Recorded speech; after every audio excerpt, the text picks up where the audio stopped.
संगम के किनारे पर रेत पर बैठा एक लड़का जो कि बहुत खामोशी से शाम के सूरज को डूबते हुए देख रहा था। उसकी आंख देखने से लगता था कि जैसे उसमें बहुत दर्द है, पर उस दर्द के साथ गुस्सा भी था। वो वहाँ काफ़ी देर से बैठा था तो एक नाव वाले ने उससे पूछा, अरे बेटा, आज सवारी करेंगे? यह है राजस्थान के एक बड़े से गांव के ठाकुर रूहान सिंह। उस लड़के ने नाव वाले की आवाज़ सुनकर उसकी तरफ देखा और सिर हिलाकर बस हाँ कह दिया, बिना किसी एक्सप्रेशन के। और फिर वो धीरे से उठ के उसकी नाव में चढ़ गया। नाव वाला भी अपनी पतवार चलाने लगा। रूहान उस नाव में खामोशी से लेटा हुआ था और आंखों को बंद कर ना जाने क्या सोचे जा रहा था। कुछ वक्त तक ऐसे ही नाव में घूमते रहने के बाद उसने नाव वाले को हाथ से इशारा किया कि वो नाव वापस से किनारे पर लगा दे। उसने भी उसके इशारे के कहे मुताबिक नाव किनारे पर लगा दी। रूहान उतरा और उसे पैसे देकर आगे बढ़ गया। संगम से निकल वो सीधा हनुमान मंदिर के रास्ते की तरफ बढ़ गया था।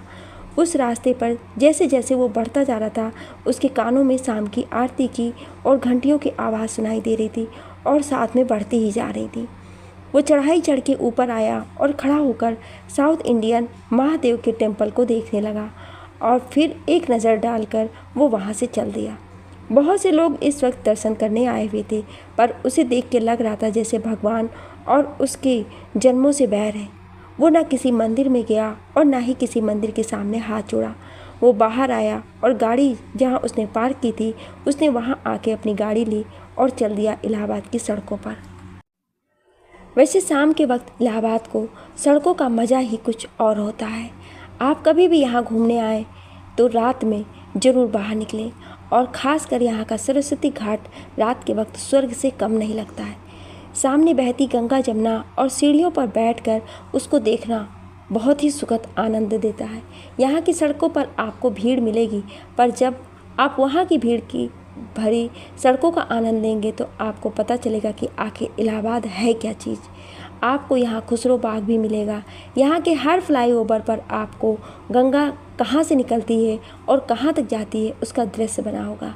रूहान इन्हीं सब को देखता हुआ गाड़ी चला रहा था। वो सिविल लाइन से होता हुआ आगे बढ़ ही रहा था कि तभी उसके फ़ोन की घंटी बजी। उसने फ़ोन देखा तो उस पर माँ सो हो रहा था। उसने फ़ोन को बगल वाली सीट पर रख ही दिया और चल दिया अपने घर की ओर। उसने जाकर घर के बाहर की जगह पर गाड़ी पार्क की और अंदर चला गया। घर का गेट खोला, घर के अंदर की लाइट्स ऑन की तो एक बार फिर उसका फ़ोन बज गया, पर इस बार उसने फ़ोन कट नहीं किया बल्कि उठा के बात करने लगा। माँ प्रणाम। उसके इतना बोलते ही दूसरी तरफ से एक औरत की आवाज़ थी जो थोड़ी परेशान लग रही थी। रूहान, आप कैसे हैं? मेरा फ़ोन क्यों नहीं उठाया? उनके ये बोलते ही रूहान ने कहा, माँ मैं ड्राइव कर रहा था इसलिए फ़ोन नहीं उठाया। सब ठीक है ना वहाँ? तो आप इस बार आ रहे हैं ना महापूजा में? उनके इतना पूछते ही रूहान ने फ़ोन कट कर दिया और एक मैसेज लिख कर भेज दिया, जिसे साक्षी देवी ने मिलते ही समझ लिया कि इस बार भी उसकी ना ही है। ये थी रूहान की माताजी साक्षी देवी, जो कि राजस्थान में अपने महल में ही रहती थी। वो इस महल में रहती तो थी, पर उनका दिल दिमाग दोनों अपने बेटे रूहान की तरफ ही रहता था। फ़ोन कट करने के बाद रूहान ने अपने रूम में जाकर चेंज किया और बाहर आकर अपने लिए कॉफ़ी तैयार करने लगा। कॉफ़ी बना, वो कॉफ़ी मग में ले करके आया, हॉल में बनी खिड़की के पास खड़ा हो गया। सर्दी का मौसम था, पर उसने बस एक टी शर्ट और लोअर पहन रखा था। वो कॉफ़ी पी ही रहा था कि तभी उसका फ़ोन फिर से बजा। उसने देखा उसके दिल्ली वाले ऑफिस से फ़ोन था। अरे सॉरी, मैं तो बताना ही भूल गई कि रूहान सिंह ठाकुर एक बहुत बड़ा बिजनेसमैन भी था, पर वो अपना काम यहाँ इलाहाबाद से ही करता था। पर अपने हर ऑफिस, हर खबर को वो अपने पास अप टू डेट रखता था, जो उसे एक सक्सेसफुल बिजनेसमैन बनाता था। उसने फ़ोन उठा के बात की तो उधर से कुछ सुन उसने बस इतना कहा, मैं कल दोपहर तक वहाँ रहूँगा, आप मीटिंग फिक्स्ड करें। और ये बोलकर उसने फ़ोन रख दिया। रूहान के फ़ोन पर उसके दिल्ली वाले ऑफिस से कॉल आया था।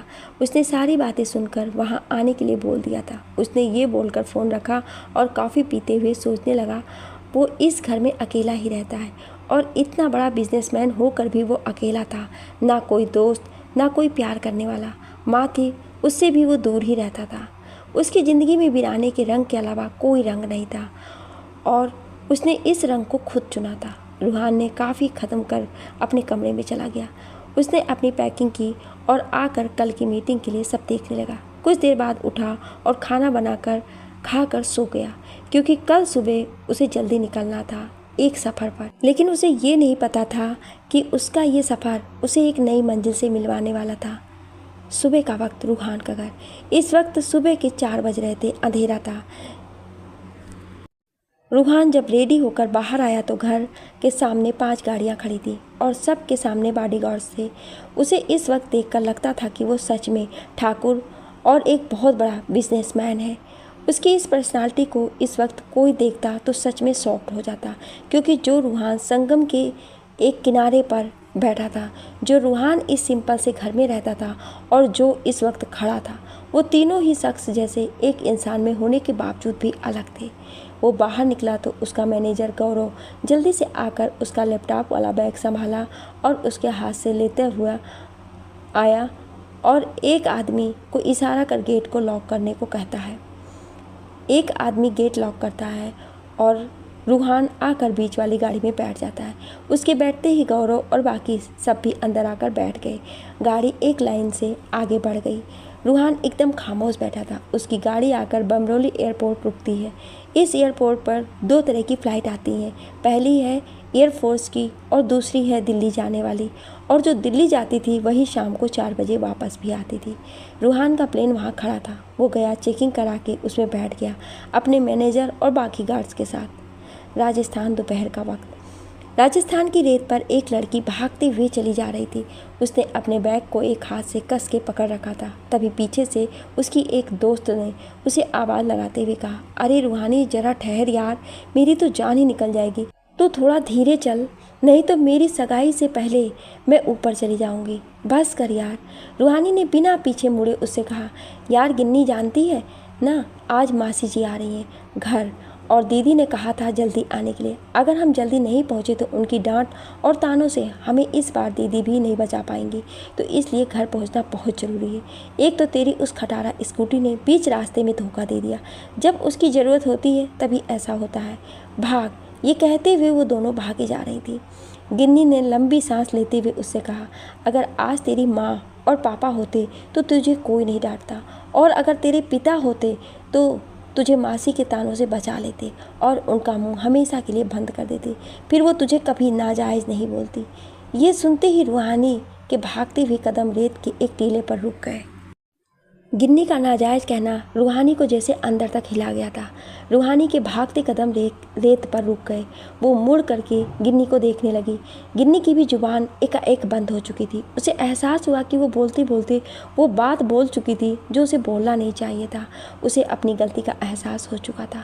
रूहानी के पास आते हुए उसने कहा, माफ़ कर दे यार, मेरे मुँह से गलती से निकल गया, सॉरी यार। ये कहते हुए गिन्नी उसके पास आ गई। रूहानी वहाँ यूं ही रेत पर खड़ी थी। गिन्नी ने उसका हाथ पकड़े हुए कहा, सॉरी यार, माफ़ कर दे, नहीं करूँगी ये गलती। पता नहीं कैसे ये शब्द मेरे मुंह से ऐसे निकल गया। सॉरी, माफ़ कर दे रूहू। उसके ऐसे माफ़ी मांगने पर रूहानी ने एकदम से अपने चेहरे पर आए भाव को बदल दिया और उससे कहा, चल अब, नहीं तो सच में मासी हमें नहीं छोड़ने वाली है। ये बोल वो गिन्नी का हाथ पकड़ के फिर एक बार रेत पर भागने लगी। वो लोग जल्दी से सड़क पर आए और एक बस को रोककर उसमें चढ़ गई। दोपहर का वक्त, दिल्ली। इधर रूहान अपने दिल्ली जनपद पर स्थित ऑफिस में था। वो अपने ऑफिस के सारे स्टाफ के सामने खड़ा था। उसके चेहरे पर गुस्सा साफ झलक रहा था। उसने सब पर एक तीखी नज़र फेरी और उन्हें देखते हुए बोला, बहुत छुट्टी मना ली आप सब ने, अब काम करें। शायद मेरे यहाँ ना रहने पर आप लोगों ने गलत मतलब निकाल लिया और फ़ायदा भी उठा लिया। श्रीवास्तव जी, वो पेपर लाए जो मैंने आपसे लाने को कहा था। उसके ये बोलते ही एक बूढ़े से आदमी ने जल्दी से लाकर एक पेपर पकड़ा दिया उसे। रूहान ने उस पेपर को लेते हुए कहा, हाँ, तो आप सबको पता होगा कि रूहान सिंह ठाकुर को अपने काम से बहुत प्यार है और उन लोगों की वो रिस्पेक्ट करता है जो उसके यहाँ ईमानदारी से काम करते हैं। तो इन पेपर पर जितने लोग हैं वो बस मेरी केबिन में आकर के ये बताएं कि मैं उन सबको फायर क्यों ना करूँ और उन्होंने 1 साल से क्या किया है इस कंपनी के लिए, और जो ना बता पाया उसे मैं इज्जत के साथ यहाँ से अभी और आज इसी वक्त विदा कर दूँगा। मैं यहाँ नहीं हूँ इसका गलत ही मतलब आप सब ने निकाल लिया शायद, पर मैं आपको बता दूँ मैं चाहे दुनिया की किसी भी जगह पर हूँ, लेकिन मुझे मेरी जुड़ी हर चीज़ के बारे में पता होता है। तो आइंदा जिन लोगों ने गलतफहमी अपने दिमाग में पाल रखा है उसे निकाल के फेंक दें और अब काम करें। ये कहकर वो जाने लगा और कुछ दूरी पर जाकर वो फिर रुका और सबकी तरफ देखकर बोला, जितने दिन मैं नहीं था सबने बहुत मज़े किए, तो अब आप सब पूरे महीने बिना किसी छुट्टी के काम करेंगे। भूल जाओ कोई संडे आता है या कोई फेस्टिवल, तो शुरू करो काम।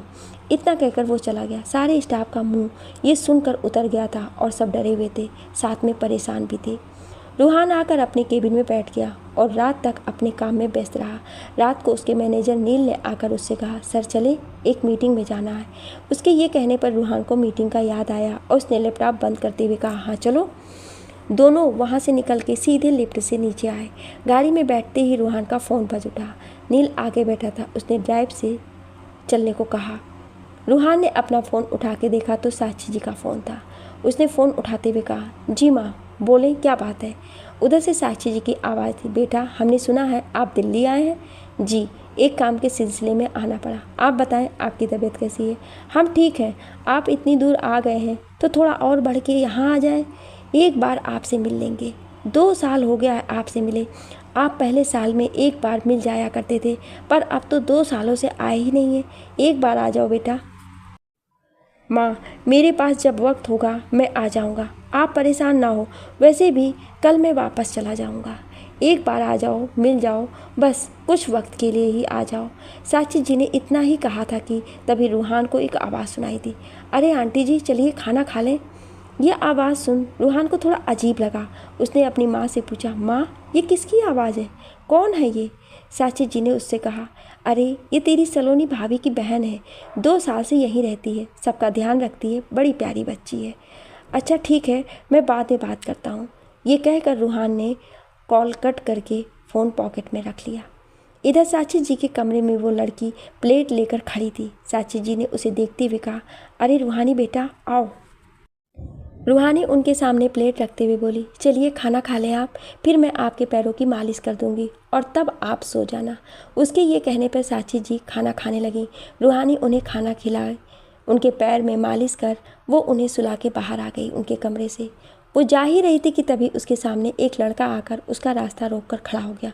उसे देखते ही रूहानी ने अपना रास्ता बदल लिया, पर वो वापस उसके रास्ते में आ गया। ये देख रूहानी ने उससे कहा, सोम जी हमारा रास्ता छोड़े। सोम ने अपने कदम उसकी तरफ बढ़ाते हुए कहा, अरे मारे को घनी भूख लगी रही थी तो मारे को भी अपने इन नाजुक हाथों से खाना खिलाते। सच में घनी तृप्ति मिलेगी मारे को और मारे पेट को भी। रूहानी ने अपने कदम पीछे खींचते हुए कहा, इतनी ही भूख है तो रुकें, अभी खिला देते हैं आपको। ये कहकर उसने दूर सामने जा रही एक औरत को जोर से आवाज़ दिया, रानी दीदी ज़रा सुनिए। इतना कहते ही सोम रूहानी से कुछ दूर खड़ा हो गया। रूहानी की आवाज़ सुन रानी उसके पास आकर बोली, हाँ लाडो बोल, क्या हो गया। रूहानी ने सोम की तरफ देखते हुए कहा, रानी दीदी आपके पति को बहुत भूख लगी है, ज़रा आप इनके लिए खाना मंगवा देंगी, हमें कुछ काम है तो हम अपने कमरे में जा रहे हैं। ये कहकर वो चली गई। रानी ने सोम की तरफ देखकर कहा, चले हम आपके लिए एक नौकर के हाथों खाना भिजवाते हैं। रानी के कहने पर सोम वहाँ से गुस्से में चला गया। रानी सोम की पत्नी थी, पर सोम से उसके संबंध अच्छे नहीं थे। रूहानी जब से यहाँ आई थी, सोम सिंह ठाकुर की गंदी नज़र उसी दिन से रूहानी पर थी, पर रूहानी कुछ ना कुछ कर अपने आप को सोम के रास्ते से दूर ही रखती, पर ना ही वो ज़्यादातर उसके सामने आती, पर सोम उसके नज़दीक आने का कोई मौका नहीं छोड़ता था। रूहानी अपने कमरे में आकर उसने दरवाज़ा अंदर से बंद कर चैन की सांस ली। उसने अपने साथ लाया एक नंबर अपने फ़ोन में फीड किया और उसे देखकर बोली, कल हम आपको सरप्राइज़ देंगे आंटी जी। ये कहती हुए वो मुस्कुरा दी। वो मुस्कुरा ही रही थी कि तभी उसके दरवाजे पर दस्तक हुई। उसने दरवाज़ा खोल के देखा तो उसकी बहन सलोनी एक प्लेट और पानी का गिलास लिए खड़ी थी।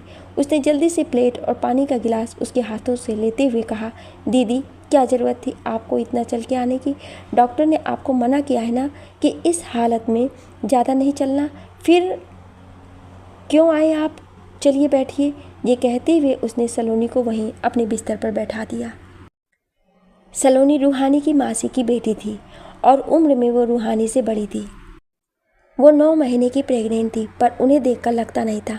काफ़ी कमज़ोर थी, इसलिए डॉक्टर ने उन्हें प्रॉपर रेस्ट और अच्छा खान पान बोला था। रूहानी उनका पूरा ख्याल रखती थी। सलोनी भी रूहानी से बहुत प्यार करती थी। बचपन से अभी तक सलोनी में ही उसे माँ का प्यार नज़र आया था और उससे ही माँ का प्यार भी मिला था। मासी के व्यवहार के कारण सलोनी रूहानी को अपने पास ले आई थी। यहीं के कॉलेज में उसने उसका एडमिशन करा दिया था। रूहानी पढ़ाई के साथ काम भी करती थी, एक छोटे से स्कूल में पढ़ाने का। सलोनी ने बिस्तर पर बैठते हुए उससे कहा, क्या करें, पूरे दिन तुम और ये हम पर चीलों और गीधों की तरह नज़र गड़ाए बैठते हो। क्या करूं, अब कहीं जाने नहीं आना नहीं तो इंसान तो बेचारा बोर हो ही जाएगा। रूहानी ने उनके पैरों को बिस्तर पर संभाल के रखते हुए कहा, अच्छा तो बोर हो रही थी आप? जीजा जी कहाँ हैं? वो अपनी ड्यूटी क्यों नहीं निभा रहे हैं? उसके इतना बोलते ही पीछे से सलोनी के पति आदित्य जी ने कहा, अरे साली साहिबा जी, हमारा बस चले तो अपनी श्रीमती जी को अपनी गोदी में लिए बैठे रहें, पर क्या करें, वो बैठने नहीं देती है, अपने पास काम पर भगा देती है। ये कहते हुए आदित्य उसके कमरे में आ गया। रूहानी और सलोनी उसे देखकर मुस्कुराती है। कुछ देर बातें करने के बाद आदित्य सलोनी को अपनी गोदी में उठाते हुए बोला, चलिए साली साहिबा, अब आप सो जाइए, हम भी चलते हैं इन्हें लेकर। सुन लाडो, आज माँ किसी काम की वजह से नहीं आ पाई हैं, पर कल पक्का आएंगी, तो तू देख ले, अगर कल कुछ काम ना हो तो रुक जा। सलोनी की बात पर रूहानी ने हाँ में गर्दन हिला दी। आदित्य ने उसे गुड नाइट कहा और सलोनी को वहाँ से लेकर चला गया। उधर दूसरी तरफ रूहान अपनी दिल्ली वाले बंगले पर पहुंचा। बारिश हो रही थी, इसलिए एक नौकर उसकी गाड़ी रुकते ही छाता ले आया और गेट खोलते हुए छाता भी खोल दिया। रूहान उतरा और छतरी में अंदर आया।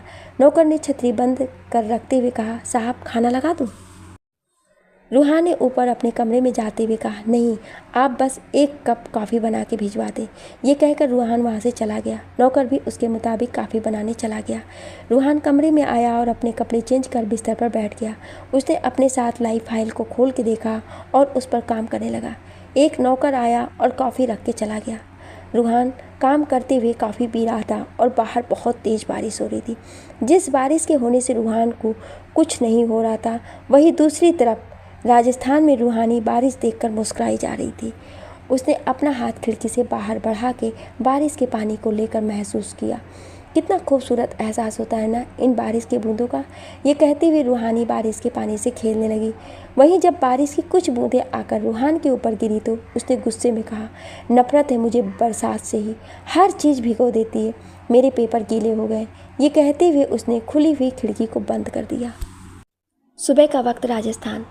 रूहानी सुबह से सलोनी के पास ही बैठी थी। आदित्य सलोनी की माँ और पापा को लेने गया था। रूहानी सलोनी के पास बैठी उसके पैरों की मालिश की जा रही थी। प्रेगनेंसी की वजह से सलोनी के पैर में सूजन आ गई थी। उसके बगल में सलोनी की देखभाल करने वाली नौकरानी रूपा खड़ी थी। उसने सलोनी को देखते हुए पूछा, छोटी भाभी, आपकी माता जी कितने दिनों के लिए आ रही हैं इस बार? उसके ये पूछने पर सलोनी ने उसकी तरफ देख कर बोला, क्यों, आप क्यों पूछ रही रूपा जी? तो रूपा ने लंबी सांस लेते हुए कहा, क्या बताऊं आपको छोटी भाभी, इस घर में ऐसा कोई नहीं औरतों में जिससे मुझे डर लगे, पर आपकी माता जी के आने का सुन के पता नहीं क्यों मेरी तो सांस ही अटक जाती है। वो जैसे रूहू दीदी को हर पल हर बात पर सुनाती रहती हैं। बाप रे, मेरी तो जान मुंह तक आ जाती है। वो तो रूहू दीदी हैं जिनका इतना पक्का जिगरा है, नहीं तो कोई और होता तो कब का या तो उन्हें मार डालता या खुद को मार डालता। पता नहीं क्या खाती है जो बस आग ही उगलती है। बुरा मत मानना छोटी भाभी, पर मुझे बिल्कुल अच्छा नहीं लगता है जब मासी जी ऐसे रूहू दीदी को ताने देती है। कसम से मैं होती ना। ये कहते हुए उसने अपने दांत पीस लिए, पर यह किसी ने देखा नहीं। सलोनी और रूहानी बैठी ये सब देखे जा रही थी। उन दोनों को तो सब पता था कि आखिर किस बात के लिए सलोनी की माँ रूहानी को ताने मारती है। बहुत वक्त बीत गया था, पर आज भी उस बात को उसकी मासी ने ना तो खुद को भूलने दिया था और ना दूसरों को। इन्हीं तानों से बचाने के लिए उसने साक्षी जी से बात कर सुहानी को अपने पास अपने साथ रख लिया था। सलोनी बचपन से ही उसके लिए ढाल बन के उसके साथ रही थी। रूहानी उसी की गोद में खेल के बड़ी हुई। 5 साल की थी सलोनी जब उसके पिता मनोहर साहब नन्ही सी रूहानी को घर लाए थे, पर उसकी माँ सुमित्रा जी ने मासी होकर भी उसे देखा नहीं था और उठा के किसी अनाथालय में देने को कह दिया था। लेकिन मनोहर जी ने इंसानियत के नाते उसे अपना नाम भी दिया और बेटी भी माना। मासी ने भले ही उसे बचपन से आज तक सिर्फ ताने दिए हों, पर मनोहर जी और सलोनी के प्यार ने उस तानों पर मलहम का काम किया। इसलिए उसे फ़र्क तो पड़ता था, पर वो इस दिल पर लगने नहीं देती थी। आज भी सुमित्रा जी के आने से वो डर तो रही थी, पर उसे पता था कि उसकी दीदी है उसके लिए। तभी एक नौकर ने आकर कहा, छोटी भाभी, आपके घर वाले आ गए हैं। ये सुनते ही पास खड़ी रूपा ने हाथ जोड़े कहा, बचा लेना प्रभु, पता नहीं कितने दिन रुकने वाली है ये। उसके ये बोलने पर सलोनी और रूहानी ने दोनों उसकी तरफ उसे आंख दिखाते हुए कहा, उनके सामने चुप ही रहना। उनके ये बोलने पर रूपा ने हाँ में गर्दन हिला दी। तभी सुमित्रा जी और मनोहर जी दोनों ही अंदर आए। सुमित्रा जी ने जैसे रूहानी को सलोनी के पास देखा तो गुस्से से फट पड़ी और उसे देखते हुए बोली, अरे ये यहाँ क्या कर रही है इसके पास? ऐसे वक्त में अपना मनहूस साया लेकर मेरी बेटी के पास क्या बैठी है? उठ यहाँ से। खुद के पिता का पता नहीं, मरते वक्त वो हमारे गले में बांध के चली गई। अब क्या चाहती है तेरी मनहूसियत मेरी बेटी के बच्चे को भी खा जाए? उसके ऐसे बोलने पर रूहानी की आंखें भर आई थी। मनोहर जी ने उसे रोकते हुए कहा, अरे शांत हो जाओ, क्या बोले जा रही हो? उनकी बात बीच में ही काटते हुए सुमित्रा जी ने कहा, अरे तुम चुप करो, तुम्हें इसे अपनी नज़रों के सामने रखना है रखो, पर ये मेरी बेटी के सामने ना ही आए, इसके लिए अच्छा होगा। अरे अभी तक बैठी है, चलो उठ, निकल यहाँ से, और मेरी बेटी के आसपास भी दिखाई मत देना। उनके ऐसे दुत्कारने से रूहानी उठ के रोते हुए भाग गई। उसके जाते ही सुमित्रा जी जैसे अंदर आने को हुई, वैसे ही सलोनी ने हाथ के इशारे से उन्हें वहीं रोकते हुए कहा, माँ, आपने आते ही फिर से शुरू कर दिया। आज तक आप खुद को सुधार नहीं पाई। अरे क्या बिगाड़ा है उसने आपका? क्या कर दिया है उसने ऐसा जो आप उसे ऐसे ताने मारती हैं? जब आती हैं तो उसे ऐसे ही रुला के जाती हैं।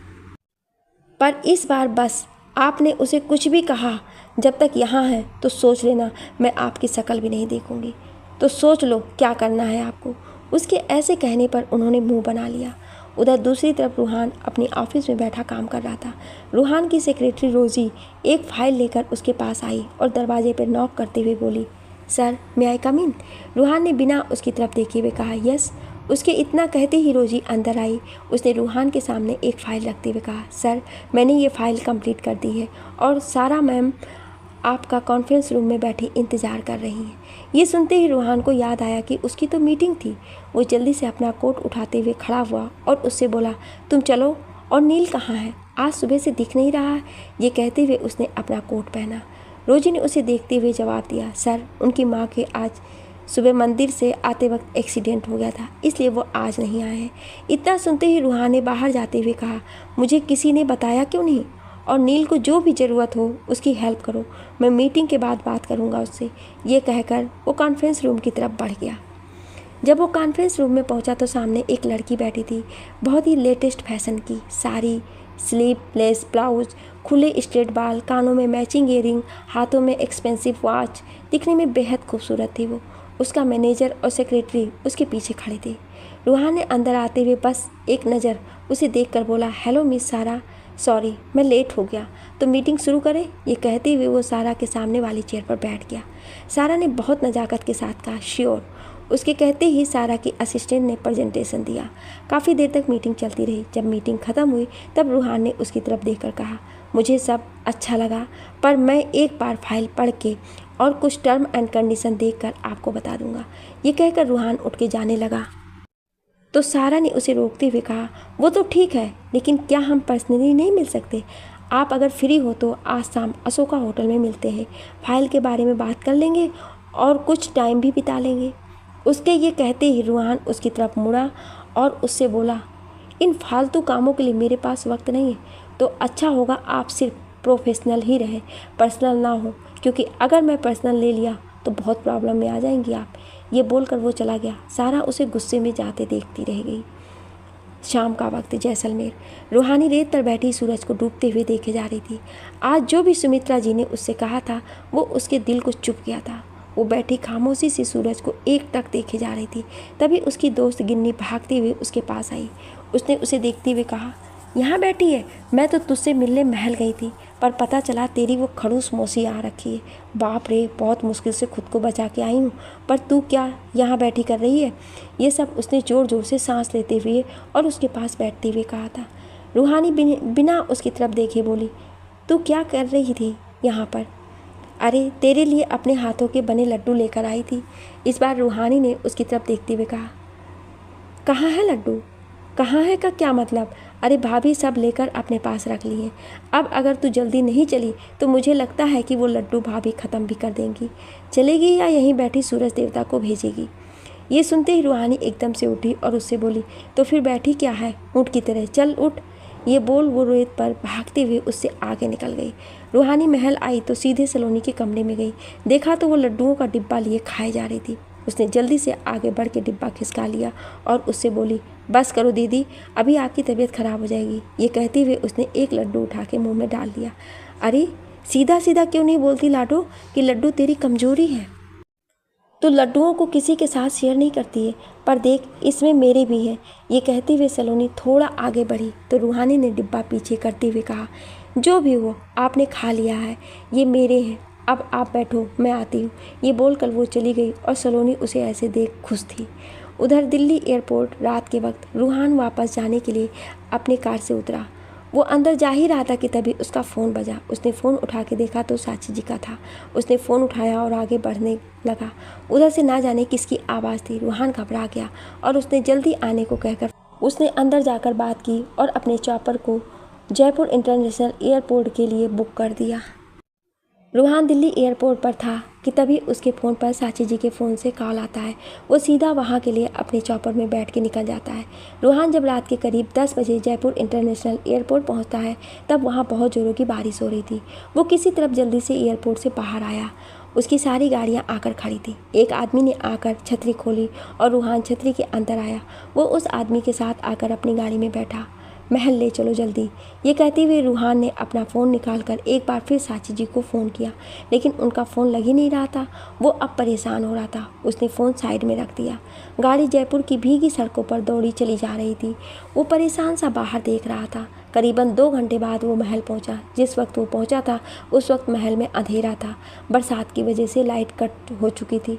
बस लालटेन की रोशनी में ही महल में हल्की फुल्की रोशनी थी। जगह जगह रूहान की गाड़ी जैसे रुकी तो एक नौकर ने लालटेन उठा के देखा। उसने जैसे रूहान को देखा तो चीखते हुए अंदर की तरफ भागा। अरे सुनो सब, ठाकुर साहब आए हैं। रूहान, ठाकुर साहब आ गए हैं। अरे मालकिन, रूहान साहब आ गए हैं। ये कहते हुए वो साची जी के कमरे की तरफ भागे जा रहा था। इधर कुछ नौकरों ने जल्दी से आकर दरवाज़ा खोला। रूहान गाड़ी से निकलकर अंदर की तरफ भागा। जब तक रूहान अंदर गया तब तक उस नौकर ने साची जी और बाकी घर वालों से ये कह दिया कि रूहान आया है। ये सुनते ही एक एक कर सब बाहर निकल आए। सब हैरान थे कि आखिर रूहान आया कैसे, और सबसे ज़्यादा कोई हैरानी था तो वो था सोम। उसने तुरंत बाहर आकर देखा तो रूहान साची जी के कमरे में दाखिल हो रहा था। रूहान साची जी के कमरे में आया तो साची जी बैठी उसी का इंतज़ार कर रही थी। जब से नौकर ने बताया था कि रूहान आया है वो तो बस जैसे खुद को रोक ही नहीं पाई थी। रूहान उनके पास आकर उन्हें पकड़ के देखने लगा और उनसे पूछा, क्या हुआ आपको? आप ठीक है ना माँ? मुझे फ़ोन आया था कि आपकी तबीयत बहुत ज़्यादा ख़राब है। क्यों, क्या हो गया था आपको? अरे हम ठीक हैं, आपको देख के तो हम और ज़्यादा बढ़िया हो गए हैं। बहुत अच्छा लगा आपको देखकर। ये कहते हुए साची ने उसे गले से लगा लिया।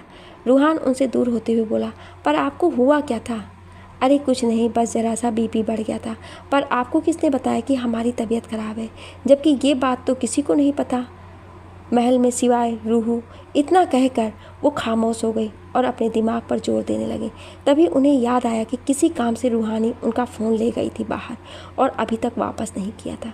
उन्हें समझते देर नहीं लगा कि ये सब रूहानी की ही हरकत थी।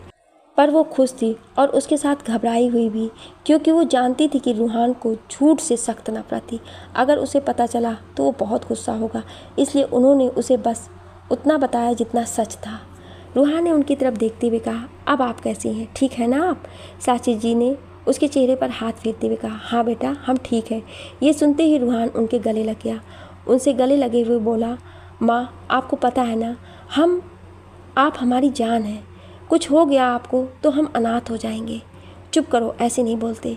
आप आ गए, हमारे दिल को ठंडक मिल गई। ये कहते हुए उन्होंने उसके माथे को चूम लिया। तभी रानी लालटेन लिए कमरे में दाखिल हुई। उसने रूहान को देखते हुए कहा, अरे देवर जी, आखिर आप आ ही गए। रूहान उसकी आवाज़ सुन उठा और उसके पास जाकर उसके पैर छूते हुए बोला, कैसी हैं आप बड़ी भाभी, और भैया कैसे हैं? उसके ये पूछते ही पीछे से सोम आते हुए बोला, अरे छोटे, हम तो बहुत अच्छे हैं, तुम्हें देखकर और खुश हो गए। ये कहते हुए सोम रूहान के गले लग गया। रूहान ने उसे गले मिलते हुए पूछा, चाचा चाची कहाँ हैं? वो लोग हरिद्वार गए हैं, कोई मन्नत थी उसे पूरा करने, 2 दिन में आ जाएंगे। सोम की बात सुन रूहान ने उससे कहा, अच्छा ठीक है, मैं सलोनी भाभी से और आदित्य भैया से मिल के आता हूँ। ये कहते हुए वो बाहर निकल गया। रूहान अंधेरे में ही बाहर की तरफ जा रहा था कि तभी पीछे से रानी ने उससे कहा, अरे देवर जी, कहाँ अंधेरे में जाओगे, आओ हम छोड़ दें आपको। ये कहते हुए रानी लालटेन लिए आगे चल दी और रूहान उसके पीछे। रानी उसे सलोनी के कमरे के दरवाजे पर छोड़कर चली गई। रूहान ने दरवाजे पर हल्के से नॉक किया तो आदित्य ने उसकी तरफ देखते हुए कहा, कौन? उसके ये कहने पर रूहान अंधेरे से लालटेन की हल्की रोशनी में अंदर आया। उसे देख आदित्य ने खुश होते हुए कहा, अरे भाई तुम, क्या बात है, तुम कब आए? ये कहते हुए उसने उसे गले लगा लिया। रूहान ने भी उसे प्यार से गले लगा लिया। सलोनी ने उसकी तरफ देखकर कहा, अरे रूहान भैया, आपने तो हमें ही सरप्राइज़ दे दिया। मुझे लगा मैं आपको दूंगी, पर आप तो एकाएक आ गए। चलिए अच्छा है, अब आप आ गए ना, मेरा दिल भी लगेगा। उसके ये कहने पर रूहान मुस्कुरा के उसके पास आया और बोला, क्यों भाभी, भैया से अभी तक दिल नहीं लगा पाया आपका, जो अभी मुझसे ही दिल लगाना है? ये कहते हुए वो उसके पास बैठ गया। अच्छा देवर जी, आते ही मुझसे मजाक शुरू कर दिया आपने। ये बताएं कैसे हैं आप? कितने साल हो गए थे आपको देखे, और आप हैं कि आते ही नहीं हैं। अब आए हैं तो कुछ दिन रहना और अपने भतीजे को देख के जाना।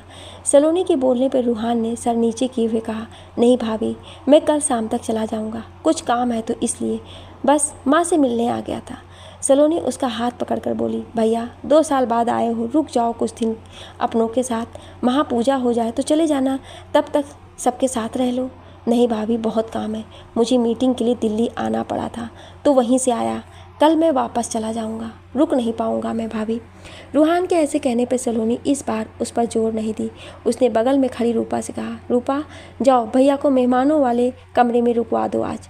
अब इनका कमरा साफ तो है नहीं, तो उन्हें उसी में रहने होगा, और आते वक्त रूहानी को बुला देना। ये लड़की तब से खाना लेने गई थी, ना जाने कहाँ रह गई। उसके कहने पर रूपा रूहान के साथ बाहर चली गई। रूहान ने चलती हुई रूपा से पूछा, कैसी हो रूपा? रूपा ने बड़े खुश होते हुए कहा, हम तो बहुत अच्छे हैं भैया, आप कैसे हैं? सच में आप आए जैसे महल में रौनक आ गई हो। वो ये बोल ही रही थी कि तभी उसकी नज़र सामने साची जी के कमरे के बाहर खड़ी रूहानी पर पड़ी। उसने उसे देख कर कहा, अरे रूहू दीदी, आप यहाँ हो? वहाँ छोटी भाभी आपको बुला रही हैं, जाएं आप, वो खाने के लिए बैठी हैं। रूहानी ने उसकी तरफ मुड़ते हुए कहा, हाँ जा रहे हैं, पर उस खड़ूस को तो खोज ले। किसकी बात कर रही हो दीदी? अरे वही रूहान सिंह ठाकुर, जरा हम भी तो देखें उस खड़ूस अकड़ू दुष्ट दानों को, बड़ा सुना है उसके बारे में भी, पता नहीं कहाँ लुप्त हो चुका है। ये कहते हुए वो वापस से साची जी के कमरे में झांकने लगी। एक तो ये मुई लाइट भी चली गई है, उस पर बरसात, ना जाने कब आएगी लाइट, और मुझे उस राक्षस के दर्शन होंगे। रूहानी अपने में ही बोले जा रही थी। उसे नहीं पता था कि रूहान उसके सामने खड़ा है और सब सुन रहा था। रूपा की तो हालत ख़राब थी। उसे पता था कि रूहानी ने शायद अंधेरे में गौर नहीं किया था कि रूहान उसके बगल में खड़ा है। रूपा ने उससे कहा, दीदी छोड़ो ना, जाओ आप जाकर भाभी से मिलो। पर रूहानी ने तो जैसे ठान लिया था कि वो उस दुष्ट रूहान से मिल के जाएगी। उसने साची जी के कमरे में झांकते हुए कहा, अरे ऐसे कैसे चले जाएं? आखिर आज देखने को मिला है तो देख कर जाएंगे, पता नहीं कब उस ईद के चांद के दर्शन हो। वैसे भी इतनी मुश्किल से मैंने उसे यहाँ बुलाया है, पता है कितना झूठ बोला है और कैसे, तब कहीं जाकर वो खड़ूस यहाँ आंटी जी से मिलने आया। बताओ कोई करता है ऐसा कि अपनी माँ से ही मिलने ना आए? वो बोल रही थी और इधर रूपा के पसीने छूट रहे थे और रूहान खड़ा सब सुन रहा था। तभी सलोनी के कमरे से आदित्य की आवाज़ आई, रूहानी तुम्हारी दीदी बुला रही है, जल्दी आओ। ये सुनते ही रूहानी जल्दी से अपने लहंगे को एक हाथ से पकड़ के खुले आंगन से बारिश में भीगते हुए भागी तो उसके पायल की झनकार रूहान के दिल को जिसे धड़का गई। वो भागती हुई रूहानी को जाते हुए देख रहा था, पर उसे उसका चेहरा खुद भी ठीक से नहीं दिखाई दिए। रूपा उसकी तरफ मुंह बनाती हुई मुड़ी और उससे बोली, चले भैया। रूपा की तो हालत ख़राब थी। उसे पता था कि रूहानी आते ही रूहान को अपना दुश्मन बना लिया और रूहान उसे छोड़ने वाला नहीं है। रूपा उसे जल्दी से लेकर आई और मेहमानों के कमरे में छोड़ के चली गई। रूपा जब सलोनी के कमरे में पहुंची तो रूहानी वहीं खड़ी थी और सलोनी से बात कर रही थी। रूपा आते हुए बोली, अरे रूहू दीदी, आपने क्या कसम खाई है कि ज़िंदगी में चैन से नहीं रहना है? उसके ऐसे कहने पर आदित्य ने पूछा, क्यों रूपा, क्या हुआ?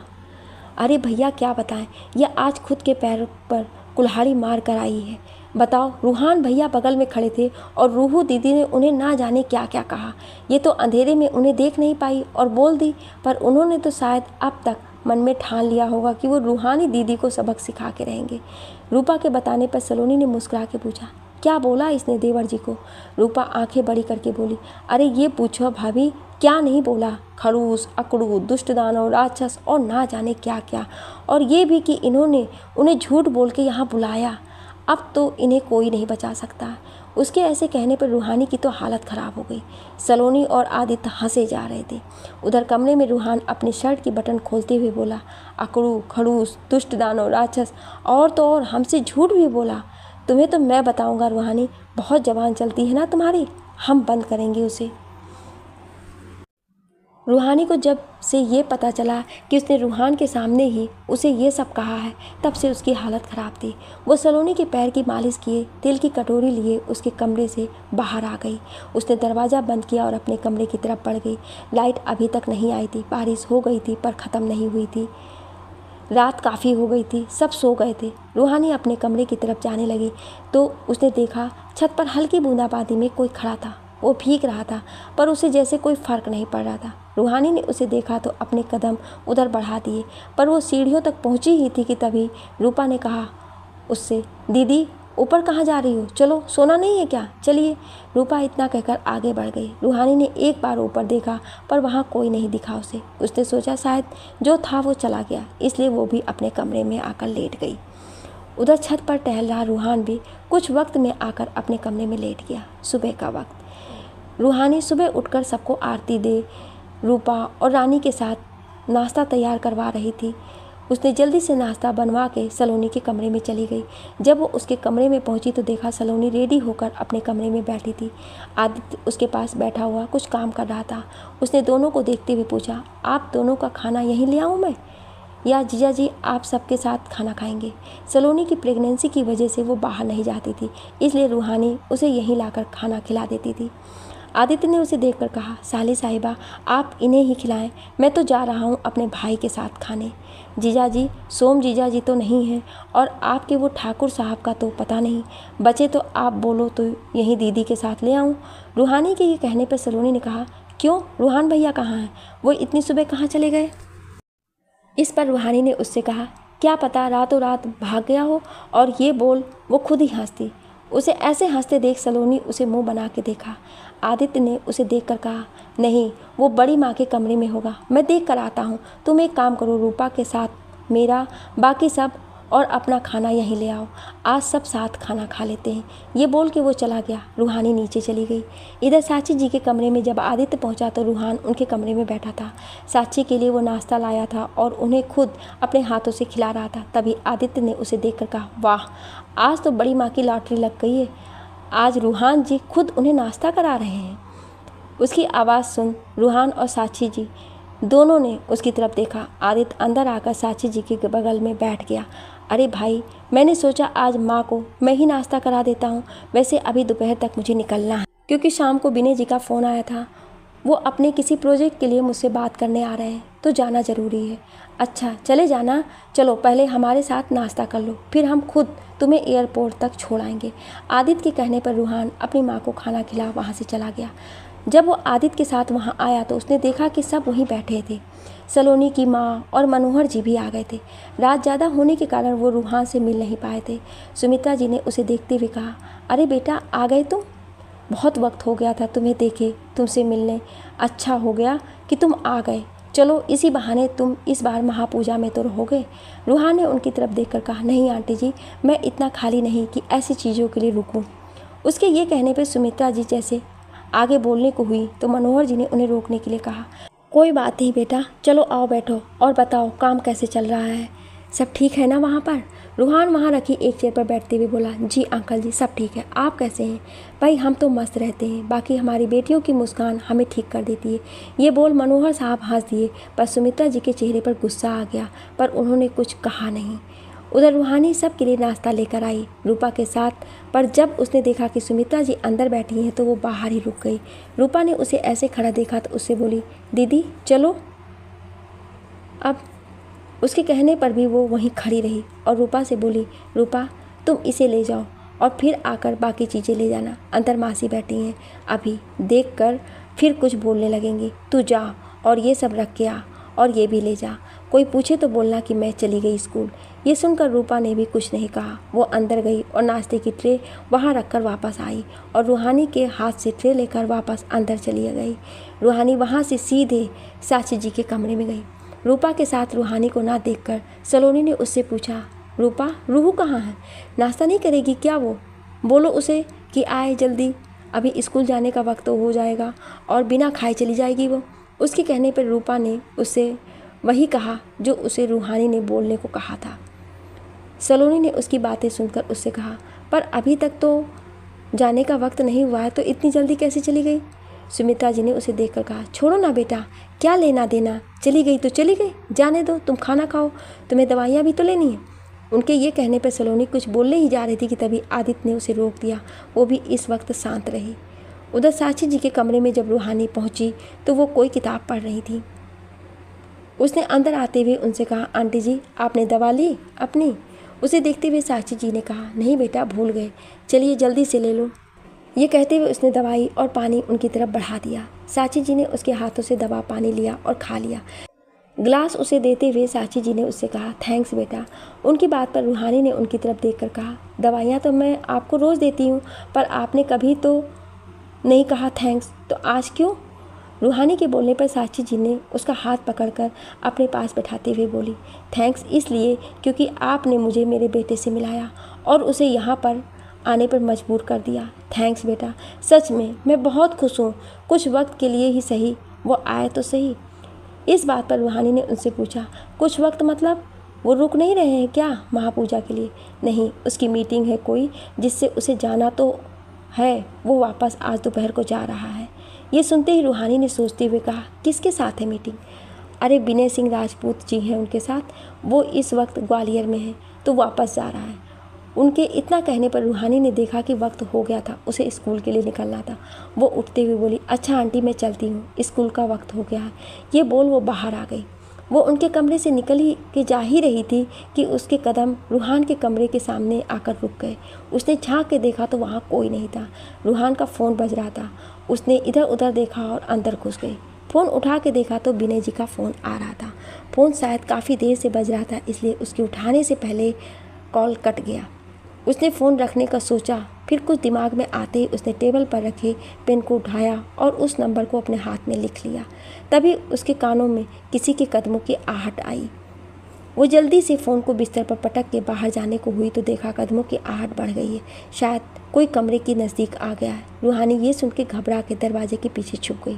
रूहान जब कमरे में आया तो बिस्तर पर रखे अपने फ़ोन को देखने लगा। रूहानी ने पीछे से उसे देखा और धीरे से कदमों के साथ वो उसके कमरे से निकल के जाने लगी। उसके चूड़ियों और पायल की आवाज़ पर रूहान ने पीछे मुड़ के देखा तो रूहानी उसके कमरे के बाहर निकल के जा रही थी। वो जब तक उसके पास जाता वो सीढ़ियाँ चढ़ के अपने कमरे में जा रही थी। तभी पीछे से आ रही रूपा ने उससे पूछा, क्या हुआ भैया, ऐसे क्या देख रहे हैं? वो जो लड़की अभी गई है वो कौन थी? रूहान के पूछने पर रूपा ने कहा, वो तो रूहानी दीदी है। क्यों, क्या हुआ, कोई बात हुई क्या? नहीं बस ऐसे ही। अच्छा सुनो, ड्राइवर से बोल दो कार रेडी रखे, मुझे 12 बजे निकलना है। रूहान ने इतना कहा और अपने कमरे में आ गया। रूपा उसके कहने पर ड्राइवर से बोलने चली गई। कुछ देर में रूहानी भी अपने स्कूल के लिए निकल गई।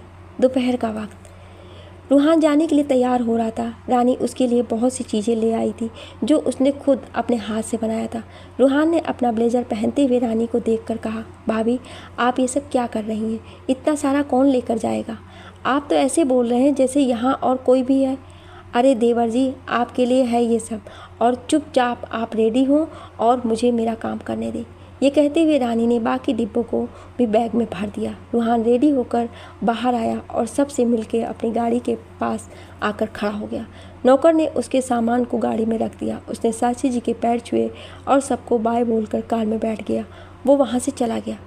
इधर उसके जाते ही रूहानी जब घर आई तो उसने रूपा से पूछा, और रूपा इतनी शांत क्यों है? कहाँ है सब? अपने कमरे में है, और कहाँ होंगे? और वो खड़ूस कहाँ? कौन, रूहान भैया? हाँ वही। वो कहते हुए वो रूपा के साथ अपने कमरे में आ गई। अरे उन्हें जाना था तो वो चले गए, अभी तक तो उनकी फ़्लाइट भी जाने वाली होगी। क्या वो चले गए? रूहानी ने चौंकते हुए कहा। उसे ऐसे हैरान परेशान देख उसने कहा, क्या हुआ दीदी, आप क्यों ऐसे चौंक रही हैं? कुछ नहीं, तू पानी ले आ। रूहानी के ये कहने पर वो चली गई। उसके जाते ही रूहानी ने हाथ जोड़कर ऊपर देखते हुए कहा, प्लीज़ कान्हा जी, प्लीज़ उन्हें रोक दो। प्लीज़ जब जीजा जी आए तो वो उनके साथ आएँ। प्लीज़ आप मेरी बात मान लो, मेरे लिए नहीं, आंटी जी के लिए। उन्हें देखा है मैंने ठाकुर साहब का इंतज़ार करते हुए। प्लीज़ कान्हा, इतनी बात मान लो। वो बस हाथ जोड़े आंखें बंद किए बोले जा रही थी। रूहानी ने जब रूहान के जाने की बात सुनी तो भगवान से उसके वापस आने की प्रार्थना करने लगी। रूपा उसे पानी देकर गई और साथ में ये बोल के कि सलोनी उसे बुला रही है। रूहानी पानी पी के सलोनी के पास चली गई। जब वो सलोनी के कमरे में पहुंची तो वो बैठी इमली खा रही थी। उसे ऐसे खाते देख रूहानी ने उसके हाथ से इमली छीनते हुए कहा, आप सुधर नहीं सकती दीदी, कितनी बार कहा है कि आपको नुकसान करेगा, मत खाया करो, पर आप हैं कि सुनती ही नहीं है। उसके ऐसे डांटने पर सलोनी ने मुंह बना लिया। सलोनी के पैर की मालिश कर वो उसे दवा दे रही थी कि तभी आदित्य ने कमरे में आते हुए कहा, अरे आपने अभी तक अपनी दवाई नहीं ली? सलोनी ने दवा जल्दी से लेते हुए कहा, अरे ले लिया बस, और भैया चले गए ठीक से? ये बोलकर उसने दवा लेकर खा लिया। आदित्य ने कोई फाइल लेते हुए कहा, नहीं, उसकी मीटिंग यहाँ हो गई है तो कुछ दिन यहीं रुकेगा। उसकी बात सुनते ही रूहानी के चेहरे पर एकाएक मुस्कान आ गई। सलोनी ने यह सुनते ही उससे कहा, क्या बोला आपने? सच में भैया वापस आ गए? वो यहाँ रहेंगे कुछ दिन? ये तो बहुत अच्छी बात है। कम से कम इस बार वो बड़े ठाकुर साहब से मिल के जाएँ। क्या पता इस बार कोई करिश्मा हो जाए और बाप बेटे के बीच सब अच्छा हो जाए। ये तो तुम भूल जाओ, 15 सालों में आज तक कुछ नहीं बदला तो अब क्या खाक बदलेगा? मैंने तो उम्मीद ही छोड़ दी है। जो जैसा चल रहा है शांति से चलने दो और आप अपना ख्याल रखो। ये कहकर आदित्य फाइल लेकर चला गया। आदित्य का जैसलमेर में ही एक टेक्सटाइल का बिजनेस था जहाँ पर औरतों को काम पर रखा जाता था और हाथों से बने कपड़े बनाए जाते थे राजस्थानी कारीगरी के साथ। आदित्य के जाने के बाद रूहानी ने सलोनी से पूछना चाहा कि आखिर बड़े ठाकुर और रूहान के बीच ऐसा क्या हुआ था जो वो दोनों ऐसे, पर यह सलोनी के सोने का वक्त था इसलिए उसने उसे आराम करने दिया। खुद अपने कमरे की तरफ जाने लगी तो उसने देखा रूहान साक्षी जी के कमरे में बैठा था। अभी तक रूहान और रूहानी एक दूसरे को देख नहीं पाए थे। सोम जब वापस आया और उसे पता चला कि रूहान इस बार महापूजा तक यहाँ रुक गया है तो उसे थोड़ी परेशानी होने लगी। वो अपने कमरे में गया तो रानी ने उसे देखकर उससे बोला, आपको पता है देवर जी इस बार महापूजा में होंगे। कितने सालों बाद सब एक साथ महापूजा में होंगे। भगवान करे कि ऐसे ही सब ठीक रहे। उसके ऐसे बोलने पर सोम का गुस्सा फट पड़ा। उसने सामने रखी पीतल की गिलास खींच कर रानी को मारी जो उसके माथे पर जा टकराई। उसने उसका गला पकड़ते हुए कहा, खामोश हो जा, तेरी ये हंसी मुझे अंतर तक जला रही है। कहीं ये जलन तेरी जान लेकर ना बुझे, इसलिए निकल यहाँ से। उसने रानी का गला इतनी ज़ोर से पकड़ा था कि एक वक्त के लिए तो उसकी सांस जैसे बंद हो गई थी, पर तभी सोम ने उसका गला छोड़ दिया। सोम के गला छोड़ने पर रानी ज़ोर ज़ोर से सांस लेने लगी। उसने अपने गले और हाथ रखे आंखों को फैला लिया था। उसके माथे से हल्की चोट भी थी। उसने अपना हाथ अपने सर पर रखा और वहाँ से चली गई। सोम ने गुस्से में खुद से कहा, ये क्यों रुक गया? अब क्या करूं? पर मुझे घबराने की क्या ज़रूरत है जब ये बस कुछ वक्त के लिए आया है, और नहीं, कब वक्त बदल जाए कुछ नहीं पता चलता। इसलिए इसे हल्के में नहीं लेना चाहिए। जब तक ये यहाँ है तब तक मुझे थोड़ा संभल के रहना होगा। रात का वक्त। आज शाम को फिर से बादल उमड़ आए थे। बहुत तेज़ तेज़ से हवाएं चल रही थी। लाइट वापस से जा चुकी थी। अंधेरा हो रहा था तो इसलिए हर जगह लालटेन जला के रखा जा रहा था। रूपा ने सारे नौकरों को लालटेन जला के कमरों में रखने के कहकर रसोई में आ गई थी। रूहानी रानी के साथ सबके लिए खाना निकाल रही थी। रूपा ने आकर कहा, लाओ दीदी, हम आदित्य भैया और भाभी को ऊपर ही खाना दे आएँ। यहाँ कहाँ अंधेरे में आएंगे, और वैसे भी बारिश होने वाली है। पता नहीं आजकल क्या हो गया इस राजस्थान के मौसम को जो हर दिन बरस देता है। वैसे भी आजकल ठंड कुछ ज़्यादा ही बढ़ गई है। रूहानी ने अंगीठी तैयार करते हुए उससे कहा, हाँ बात तो सही बोली तू, ठंड बहुत बढ़ गई है। एक काम कर, ये अंगीठी दीदी के कमरे में नौकर के हाथ भिजवा दे और तू खाना ले जा दोनों के लिए। बाकी नौकरों से कह देती हूँ कि मैं ये अंगीठी सबके कमरे में रखा है। ये कहते हुए उसने एक अंगीठी नौकर को दी और दूसरी मनोहर जी और सुमित्रा जी के कमरे में भिजवा दी। एक सोम के कमरे और एक रूहान के। रानी ने सबकी थाली लगा के दे दिया। रूहानी साक्षी जी के लिए खुद अपने हाथ से खाना और एक हाथ में लालटेन लेकर आगे चल दी और अंगीठी एक नौकर को लाने को बोल दी। नौकर ने अंगीठी उठाई और रूहानी के पीछे चल दिया। रूहानी ने पीछे मुड़ के देखा, अंदर रख दो। उसके कहने पर नौकर ने जाकर जल्दी से अंगीठी अंदर रख दी। रूहानी उसके पीछे अंदर खाना और लालटेन लेकर चली गई। उसने देखा तो रूहान वहीं साक्षी जी के पास बैठा था। उसके कदम वहीं रुक गए। उसे देखकर उसे पता नहीं क्या होने लगा, जैसे उसके कदम आगे बढ़ ही नहीं रहते। नौकर अंगीठी रख के चला गया था। साक्षी जी ने जब देखा कि रूहानी खाने की थाली लिए खड़ी थी तो उन्होंने उसे आवाज़ देते हुए कहा, रूहू वहाँ क्या खड़ी है, इधर आओ, खाना लाई हो क्या मेरा। उनके ऐसे कहने पर रूहान ने जब पीछे मुड़ के देखना चाहा तो रूहानी ने अपनी लालटेन को नीचे कदमों के पास रख दिया। एक बार फिर उसका चेहरा कम रोशनी में था, जिसे रूहान देखने की कोशिश तो कर रहा था पर बिना किसी को पता लगे। साक्षी ने देखा कि रूहानी अभी भी वहीं खड़ी है तो उन्होंने फिर उसे आवाज़ देकर कहा, अब क्या वहाँ वैसे ही खड़ी रहेगी, रूहू इधर आओ बैठो। उनके ये कहने पर रूहानी धीरे कदमों के साथ चल के बिस्तर के दूसरी तरफ आकर बैठ गई। उसने साक्षी जी के सामने खाने की थाली रखते हुए कहा, आंटी आपका खाना खा लो आप, तब मैं आपको दवा देकर जाऊंगी। रूहानी के बालों ने उसके साइड के चेहरे को ढक रखा था। रूहान की नज़र उस पर ही थी। साक्षी जी ने उसकी तरफ देखते हुए कहा, रूहू रूहान के लिए भी खाना मंगवा देना ज़रा। उन्होंने जैसे ये कहा तो रूहान ने रूहानी को देखकर कहा, नहीं माँ मैं बाद में खाना खाऊंगा। उसकी बात सुन साक्षी जी खाने लगी। रूहान की नज़र बस रूहानी के छुपे चेहरे पर थी और रूहानी इस वक्त रूहान की निगाहों की गर्मी अपने शरीर पर महसूस कर रही थी। साक्षी जी को खाना खिला दवा देकर वो जाने लगी लालटेन उठा के तो रूहान बिना उसकी तरफ देखे तेज़ आवाज़ में बोला, मेरा खाना मेरे कमरे में रख दो, मैं खा लूँगा। रूहानी ये सुनकर चली गई। वो वहाँ से निकल के रसोई घर में आई तो देखा रानी बैठी सोम के लिए खाना निकाल रही थी। उसने रानी को देखकर कहा, भाभी आप उनके लिए भी खाना निकाल देंगी। रानी ने खाना निकालते हुए पूछा, किसके लिए। अरे वही छोटे ठाकुर साहब के लिए जो आए हैं खड़ूस के लिए। उसके ऐसा कहने पर रानी हंसने लगी। उसने खाना निकाल के उसे देते हुए कहा, ले जा, मैं इन्हें खाना देकर आती हूँ। और वो ये कहकर चली गई। रूहानी खड़ी होकर सोचे जा रही थी। उसने खुद से कहा, अरे घबराने वाली बात क्या है, वो तो आंटी जी के कमरे में बैठा है, बस तुझे जाना है और खाने की थाली रखना है और चली आना है, चल अब। ये बोल के वो रूहान के कमरे की तरफ बढ़ गई।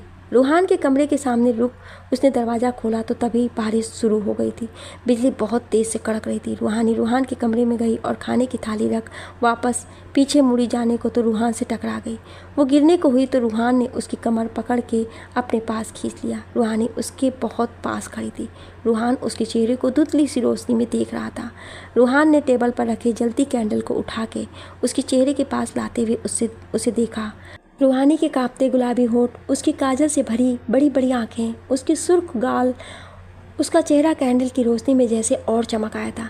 रूहान ने उसकी आंखों में देखते हुए कहा, मिस रूहानी आपके बारे में बहुत सुना है पर शायद आपको मेरे बारे में नहीं पता है, और जिस बारे में ना पता हो उस चीज़ से दूर रहना चाहिए वरना नुकसान बहुत होता है।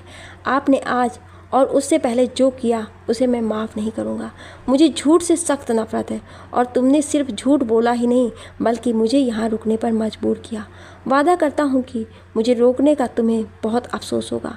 हर दिन हर वक्त और जिन नामों से तुमने मुझे कल नवाजा था मैं तुम्हें उसके दर्शन ज़रूर कराऊँगा। तुम बहुत सुकून से थी और आज रात सो भी लो क्योंकि कल से तुम्हारा सुकून मैं छीनने वाला हूँ। अब जाओ और आराम से सो, मिलते हैं कल मिस रूहानी जी। ये कहते हुए रूहान ने उसे छोड़ दिया। रूहानी जैसे उससे दूर हुई वैसे ही लाइट आ गई। रूहान ने जब उसका चेहरा पूरी रोशनी में देखा तो एक वक्त के लिए उसकी नज़र थम सी गई रूहानी पर। यही हाल कुछ रूहानी का भी था। उसने भी आखिर पहली बार रूहान सिंह ठाकुर को देखा था। रूहानी ने अपने कदम पीछे किए तो उसकी पायल की आवाज़ एक बार फिर रूहान की धड़कन को बेचैन कर गई। वो उसे देखते हुए कुछ गुस्से में बोला, जाओ यहाँ से, मेरे कमरे से बाहर निकल जाओ अभी इसी वक्त। उसके ऐसा कहने पर वो डर के भाग गई। उसके जाते ही रूहान ने अपने कमरे का दरवाज़ा बंद कर लिया। क्या करेगा अब रूहान रूहानी के साथ? क्या रूहानी का रूहान को रोकने का फैसला ले आएगा उसी पर मुसीबतों का पहाड़? जानने के लिए सुनिए अगले भाग में। Thank you.